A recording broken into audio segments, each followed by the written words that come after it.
Une voix qui porte, des idées concrètes, des propos qui résonnent. Benoît Dutrisac, déstabilisant, juste comme on aime. Stéphanie Touga est avec nous. Stéphanie, bonjour. Salut, Benoît. Bonjour. Tout va bien? Tout est correct? Oui, tout va bien. Tellement tout le fun correct. de t'entendre. De vous parler. Parfait. Aussi. On va parler tout de suite de la tuerie en Colombie-Britannique parce que c'est encore une fois, c'est troublant. Ça s'est passé dans une école secondaire. Ça s'est passé dans une école secondaire d'une petite communauté, 2400 habitants. C'est dans le nord-est de la Colombie-Britannique, à la frontière presque de l'Alberta. 2400 habitants, c'est un tout petit village, là. Sont loin de tout aussi, là. Je regardais sur la map, là, on est à 3, 4, 5 heures de Vancouver ou de la prochaine grande ville. Donc, c'est assez loin. Une communauté que tout le monde se connaît. Fait que rapidement, j'ai l'impression que par la force des choses, on va savoir assez vite qu'est-ce qui s'est passé et qui est concerné. Mais donc, pour rappel, hier, autour d'1h30, il y a quelqu'un qui a ouvert le feu dans une école secondaire qui a provoqué la mort, en fait, de 10 personnes, incluant la personne qui aurait tiré. Excuse-moi, mais Stéphanie, excuse-moi, mais oui. C'est une femme trans? Moi, ce que j'ai lu, là, je sais pas. OK. Ouais, c'est une femme trans. On pensait que c'était une femme. Moi, c'est ça ce que j'ai lu jusqu'à date, c'est qu'on était sous l'impression que c'était une femme. Non, c'est une femme trans. C'est rare que les femmes font des tueries de masse, là. Mais en même temps, je pense que moi, j'ai du respect pour... J'ai interviewé, là, des personnes trans qui... la souffrance de ne pas être dans le bon corps, moi, je dois respecter ça. L'exclusion sociale, c'est important. Terrible. Puis en même temps, tu te demandes, est-ce que l'hormonothérapie... avec des problèmes de santé mentale, peut pas causer ce genre d'explosion-là, parce qu'il y a eu d'autres cas. Mais on va pas dire que toutes les personnes trans sont des tueurs de masse potentiels. Jamais. On va pas là-dedans non plus, tu sais. Mais je pense qu'il faut dire la vérité. Ça va prendre beaucoup de délicatesse, être capable d'aborder ça. Puis c'est bien qu'on en parle librement. On va savoir un peu plus j'ai l'impression qu'on va savoir un peu plus tard au courant de la journée. La GRC devrait faire un point de presse. Qu'est-ce qui s'est passé? Essayer de comprendre ce qui s'est passé.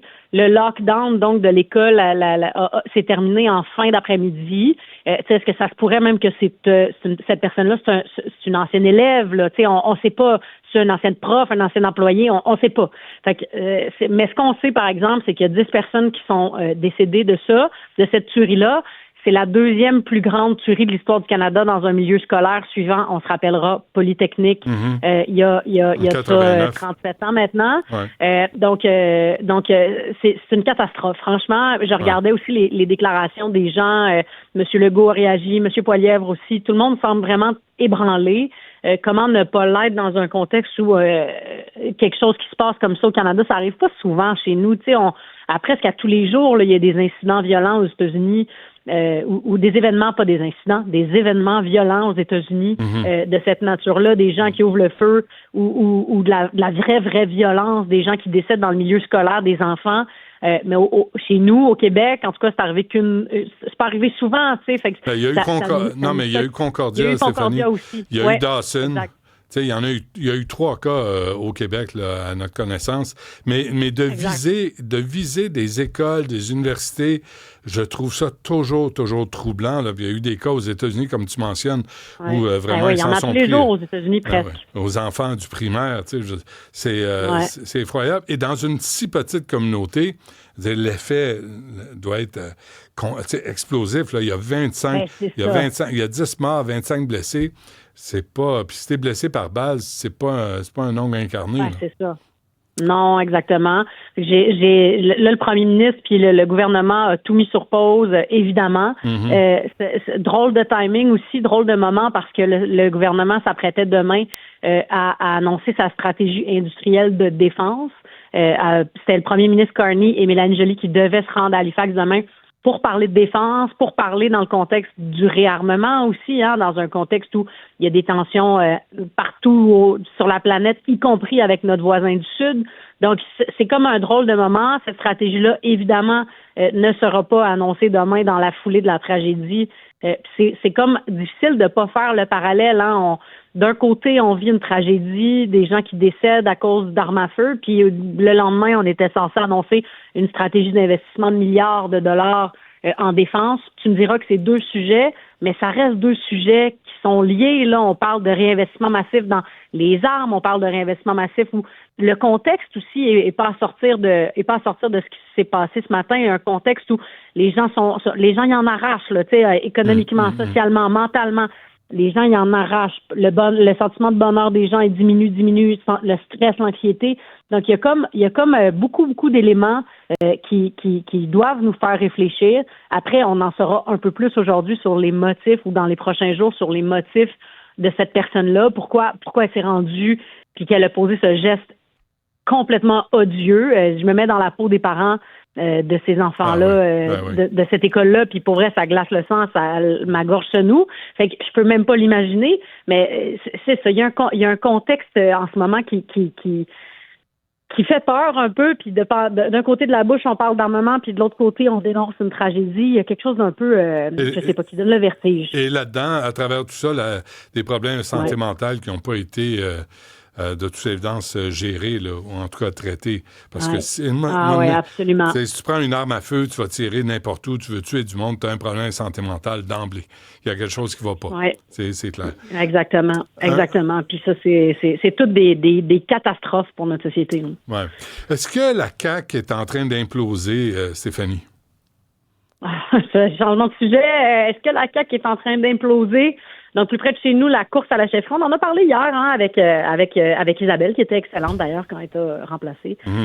Mais on en parlait hier. Le fameux PEC qui fait couler beaucoup d'encre, puis là, Christine Fréchette a fait un vire-capot. Hein. On va appeler un chat. Elle a fait un 180 degrés.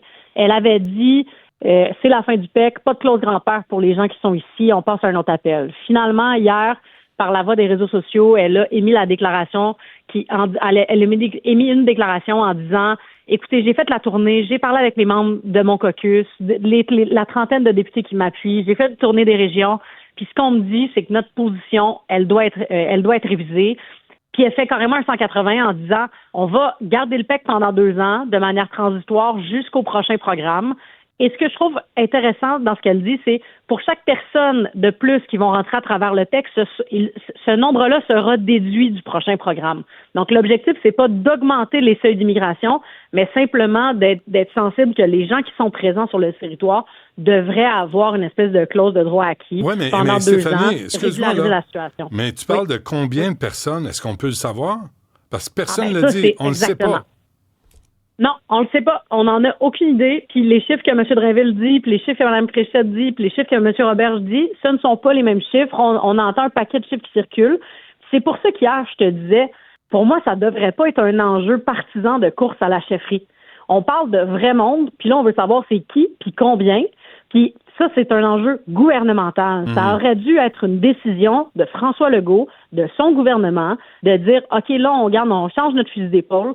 On a entendu là, les critiques. Il n'y a pas un expert au Québec qui dit que c'est une bonne mesure d'abolir le PEC puis de changer d'idée puis de revenir puis machin. Là, ça a une conséquence sur la vie des gens. Il faut juste qu'on assume une décision.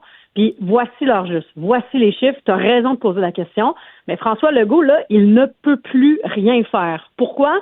Parce que Bernard Drainville dit A et Christine Fréchette dit B. A et B, en ce moment, leurs positions là sont pas si loin l'une de l'autre, mais c'est pas exactement les mêmes. Et hier, ils se sont quand même donné des bons coups de poing d'en face sur la place publique. François Legault, si jamais... Stéphanie, mais plus... Mme Fréchette vient de donner une méchante jambette en public à Jean-François Roberge, qui l'a appuyé la semaine passée. Moi, être à la place de M. Roberge, là, à un moment donné, tu disais, où est-ce que je punche ma carte? Ben c'est ça. Est-ce que ça se fait là, désappuyer une candidate? Ça se peut, là. J'ai l'impression qu'il est comme pris lui aussi entre l'arbre et l'écorce en ce moment. Mais tout ça pour dire que François Legault pourra pas rien faire. Ouais. Parce que si jamais il se positionne et qu'il change le PEC, on dirait qu'implicitement, il appuie un candidat plus qu'un autre. S'il dit on va faire ce que M. Drainville nous demande, c'est un appui du premier ministre dans le cadre de la course à la chefferie pour sa succession à lui. Fait qu'il ne pourra plus rien faire. Fait que le fait qu'il est resté sur les estrades puis qu'il a regardé le train passer, ça le met lui-même dans une situation délicate aujourd'hui. Puis ça, n'en tient qu'à lui, là, il aurait dû prendre une position plus tôt. Ouais. Je comprends pas qu'il n'ait pas écouté ta chronique d'hier pour arriver avec des chiffres et des données. Isabelle fait dire bonjour. C'était tellement bon ta chronique. Merci d'être dans l'émission. Ça vient d'augmenter le niveau. Merci. Je trouve intellectuellement, absolument. Oui. Merci Stéphane Touga. À demain. Salut. Salut, à demain.